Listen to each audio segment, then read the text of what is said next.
By now, we are all well aware of the ongoing and continuously looming pandemic that has already affected our lives in so many different ways. I personally have been following COVID-19 since before it was called COVID-19. See, when I hear of something significantly out of the ordinary in my daily news consumption, like, say, a mysterious unknown virus causing deadly cases of pneumonia in a foreign country, my reaction is to stay informed. I educate myself on every aspect of the issue at hand, and it's not because I'm crazy or obsessive. Actually, it's quite the opposite. I keep myself from worrying about the infinite possibilities of what could happen by knowing to the best of my ability what has and will happen.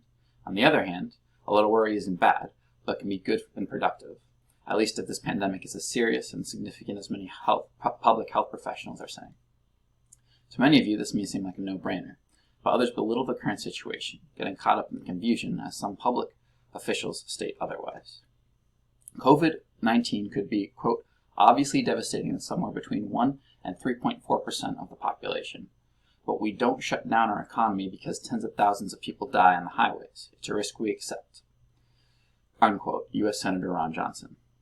Wouldn't it be great to have all the churches full? We're going to have packed churches all over the country. I think it would be a beautiful time. Unquote. Donald Trump talking about Easter barely a week ago. So what are we supposed to believe? Should we be garnering a healthy amount of worry to be ready for whatever's to come? Or is this being blown way out of proportion? First, let's review how we've gotten to where we are now. On December 31st, 2019, China first reported to the World Health Organization a mysterious cluster of pneumonia cases caused by a previously unknown virus in and around the city of Wuhan. Some estimates claim the earliest cases date back to late November or early December. On January 30th, 2020, the illness that we now know as COVID-19 was declared a public health emergency. It would soon become a global pandemic. This newly discovered virus has been known to cause respiratory illness and has the potential to cause severe viral pneumonia.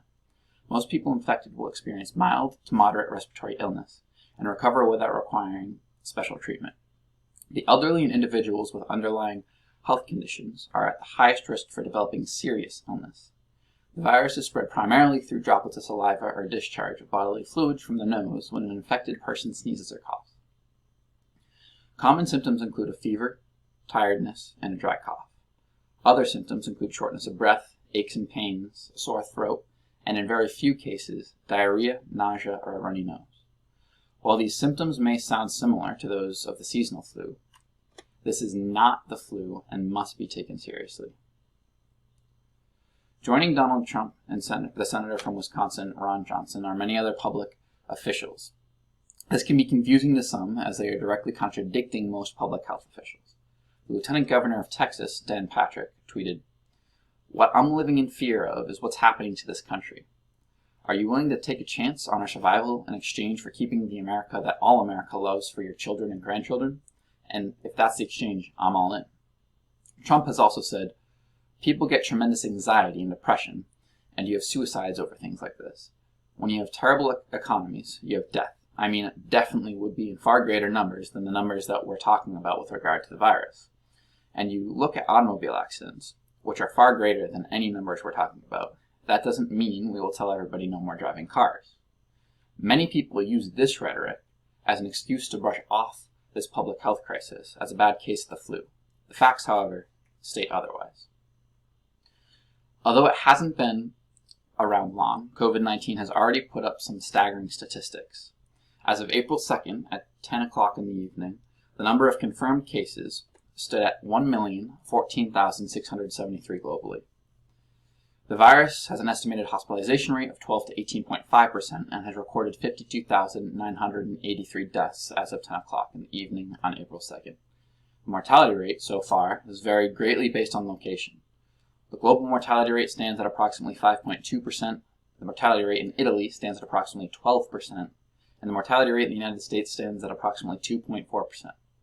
The flu, on the other hand, recorded approximately 35.5 million cases in the United States, a hospitalization rate of 1.38%, 34,200 deaths in the United States, and a mortality rate of approximately 0.010% during the 2018 to 2019 flu season. The 2017-2018 flu season was considered to be significantly more severe, recording 61,099 deaths and a mortality rate of 0.014%. While these numbers may seem much higher for the flu in some regard, COVID-19 is estimated to be as infectious, if not up to 3 times more infectious than the common flu. That means that if the same number of people contract COVID-19 as contracted the flu in the 2018 to 2019 season, which is very likely if we do not take the proper social distancing precautions, we would see 4,260,000 to 6,560,500 hospitalizations and 852,000 to 4,260,000 deaths in the United States alone, depending on which mortality rate you use. This would drastically overrun both our healthcare system and our morgues.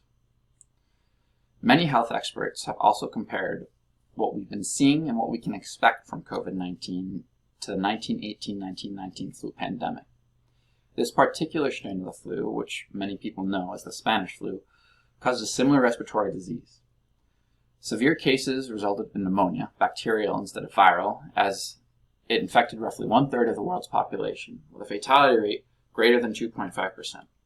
50 million people died worldwide, 675,000 in the US alone. While today the Spanish flu may not have been as significant due to ventilators and antibiotics, such technology was not available 100 years ago. This maintains comparability to COVID-19, as antibiotics do not work for viral pneumonia, ventilators seem not to be as effective as they normally are with similar respiratory viruses, and we are currently facing a shortage in vital medical supplies. Although some estimates of the Spanish flu mortality rate are much higher than that of COVID-19, we could see that number climb as we run out of ventilators and healthcare facilities get overrun. As a result of limited pharmaceutical intervention, the Spanish flu was fought with isolation, quarantine, good personal hygiene, use of disinfectants, and limitation of public gatherings. Sound familiar? Many experts claim the Spanish flu's significance came from its more deadly second wave that arrived after the summer in 1918 and continued into 1919. Public health experts are now saying a similar second wave is entirely possible with COVID-19, all the more reason to keep our guard up, even as we begin to see a decline in cases.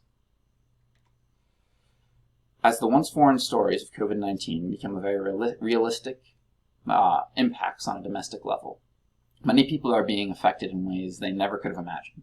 A new virus that began to spread just months ago has now infiltrated almost every country in the world, bringing the global economy to a screeching halt. This has prompted a wide range of reactions. Some downplay the risk, claiming it's just like the flu, and we accept similar risks all the time in our daily lives, but the facts state otherwise. COVID-19 needs to be taken seriously, as it has a hospitalization rate of up to 18.5%, fatality rate anywhere from 2 to 12%, and is extremely infectious. Our hospitals will be overrun, and someone you know will probably be affected by this virus before it's all said and done. If that's not enough to convince you, use the Spanish flu epidemic of 1918 as an example. With a similar infectious rate, similar fatality rate, and similar lack of pharmaceutical interventions, millions died in the worst pandemic in modern history. With a year or more before a vaccine can be created, we may face a second wave of infections, just as what happened after the summer in 1918, proving the Spanish flu ever more deadly.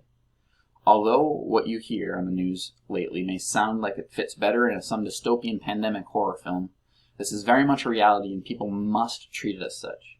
Otherwise, the outcome will be much, much worse.